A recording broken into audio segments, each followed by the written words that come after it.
Hello there, welcome to the best stories of r/entitled parents. Volume 3.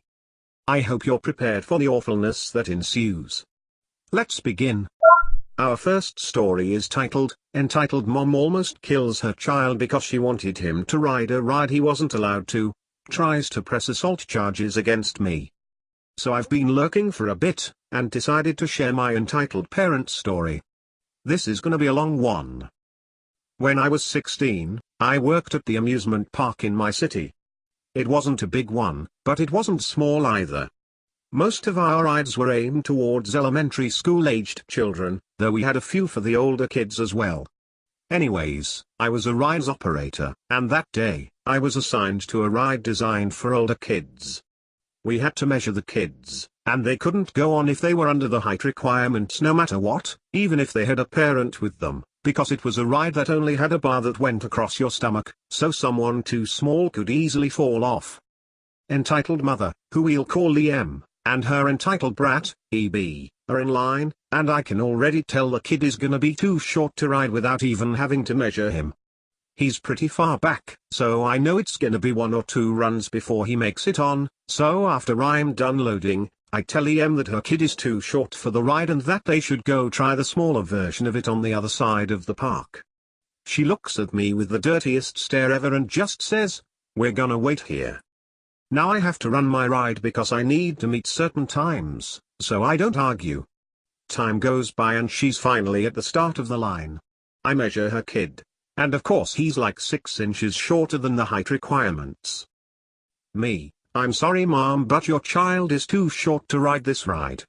I would recommend going over to the smaller version near the entrance of the park though." EM: "No, it's fine, I'm with him, I'll hold him." She tries to shove me out of the way, but I'm standing my ground. Me: "I'm really sorry mom, but we don't allow people under the height limit to ride this ride. The safeties we have on it just won't hold someone too small, and your kid could fall off." She then asks to speak to my manager. I get asked that quite a lot by EPs, so I give them a call and tell her to wait on the side while I load my ride. She gets very offended, saying that she shouldn't have to wait longer for her kid to ride this ride because I couldn't do my job, and at this point I just kinda ignore her and move on. Ride runs, my team lead gets there and talks with her. He tells her that he's really sorry but that I'm right, her child can't ride this ride. Now at this point TB is throwing a tantrum, and I mean, he's rolling on the concrete like a piece of bacon in a frying pan. I'm trying my hardest not to laugh at this point. Anyways, my lead apologizes, offers her a skip the line ticket for the ride he's allowed to go on at the entrance, and leaves. EM is trying to calm down EB, and starts talking to him. He gets up, all smiling and happy, and stands next to the gates, watching me. Now I'm not thinking too much of this at this point, so I start loading my ride again, which has a significantly less busy line, and I have a couple of empty seats on it. As I'm doing my security checks and getting ready to run it, EM taps me on the shoulder and thanks me for my help, which I found extremely odd. I turn around to tell her that it's really no problem, and she starts apologizing and telling me that she shouldn't have acted the way she did and blah blah blah. I'm completely stunned, not really sure how to react, but I tell her it's no problem and to enjoy the rest of her day. I look back at my ride, and realize that EB isn't standing next to the fence anymore. I'm starting to get weird vibes. I look around for him and he's not anywhere to be seen. I look at EM again, who has her phone out with her camera pointing at the ride, and that's when I knew. I take my keys out the ride, and start walking towards it. It's kind of a swing type of thing so I couldn't see the back from where I was standing, but I knew damn well EB had snuck on. M starts panicking, asking me what I'm doing and why I'm not running the ride. I completely ignore her and walk to the back of the ride, and lo and behold, EB is sitting there, and almost poops himself when he sees me walking towards him. He didn't have the bar properly locked at all, and would have flown right out as soon as I started the ride. Now, I am mad, and I mean mad. I mean I could have gone to jail for manslaughter right here and there. I just look at him, and very sternly tell him to get off my ride. He tells me he can't and he needs help, which is fair. I mean, I don't even know how he managed to get on in the first place. But I grab him and put him down, and he starts sprinting towards his mom crying. As he's running, he trips and falls down on his face. When he gets up, his nose is all bloody and his knees are skinned, which is when I knew I was completely and utterly screwed. EM starts screaming like a banshee at the sight. As I'm running towards the kid to make sure he's not dead and to help him up, she runs towards me, slaps me hard across the face and starts yelling for security. I'm absolutely and completely stunned at this point. Some security guards must have heard her screaming at the top of her lungs because they come running, and the exchange goes something like this: security guard is SG. SG, what's going on here? EM, this girl assaulted my son. She threw him off the ride onto the pavement. Me, excuse me? Did she really want them to believe I just yeeted her child 10 feet away from where he was sitting? EB, it's true. She punched me too. SG, do you want us to call the police? EM, yes. You need to arrest her. She's mentally unstable. I'm just dumbfounded at this point. My lead gets to the ride and asks what the hell is going on, and I tell him everything that happened in between sobs. There's one thing EM forgot to take into account though: there were like 15 people on the ride who saw everything. So they tell the police and the security guards and my lead and everyone else what happened, and EM quickly realized her error, as she just started running with her kid in tow as soon as she saw people asking the other guests questions. They caught her pretty quickly, and I pressed assault charges against her. Needless to say, I handed in my resignation that same day. Our second story is called, entitled Mom Tries to Deny Her Dying Son His Wish and Tries to Kill Him Because the Books I Got for Him Are Satanic. Some backstory: I'm in a Dungeons and Dragons group with a couple of friends from nearby, and one of the members of the group was a kid who was about 15 years old. He's a really sweet kid, likes helping other people out, and he's a big fan of Dungeons and Dragons. He also has cancer in both of his lungs. He's from a religious family that basically forces him to act pure while he's in their sight. The mom is Westboro Baptist Church level rabid, while the dad is just a sensible person who just tries to get him to be a good kid. When he's out of sight of his parents, he just does normal teen stuff. Because of his mom, the only books he was allowed to own were Christian books and Bibles. He joined our group mainly as a way to escape his home life and his mom. A couple of weeks ago, the cancer in his lungs started to get to him, so he was taken to a hospital by his parents. He contacted me about this a day after he was taken to the hospital, stating that he wanted a monster manual as his last wish, stating that he was tired of reading the same things. I bought him the book from Barnes & Noble, but considering that he's a dying teen, I got him Volo's Guide to Monsters and Mordenkainen's Tome of Foes stacked on top of that. The next day, which was his birthday, he was still in the hospital, so I brought him the books as a gift. After he blew out the candles, we had cake and he started opening gifts. Mine was the first to be opened. Seeing what they were, he immediately got this humongous grin on his face and hugged me.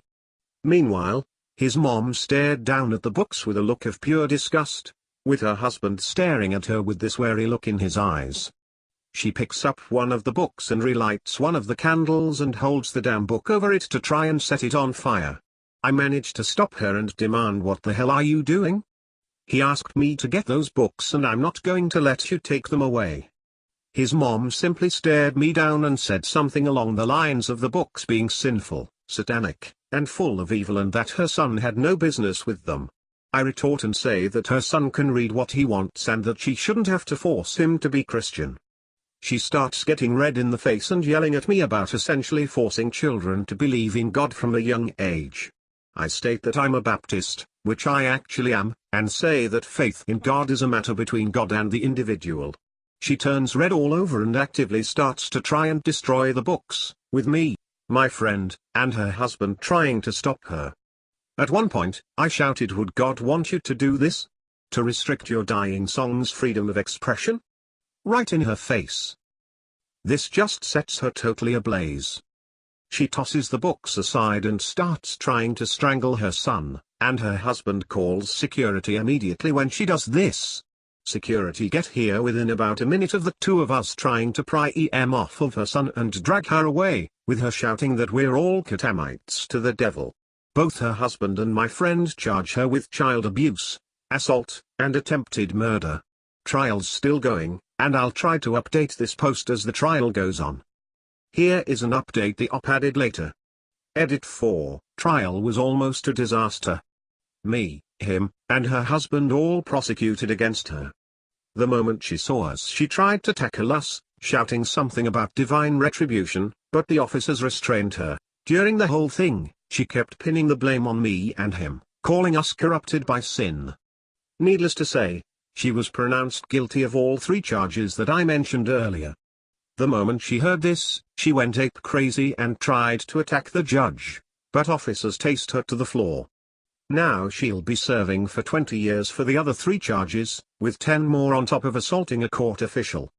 Thank you all for the support you guys gave us. Our third story of the video is titled, You're My Child, I Have the Right to Poison You. I'm allergic to fish/seafood. It's not the anaphylactic type of allergy, thank goodness, so I'm not going to die if I eat some, but I do throw up, have a stomachache and a massive headache for a few hours. Enough fish or seafood and I break out in small red hives over my arms. My mother didn't believe it, and as a child, I couldn't stand up to her properly. She'd force me to eat stuff with seafood or fish in it to prove I wasn't allergic, then ignore me as I was sick. One day, she held a dinner party. I was dressed up beautifully and trotted out to parade before the guests. At the time, I was around about 9, precocious for my age and absolutely fed up with my mother making me sick.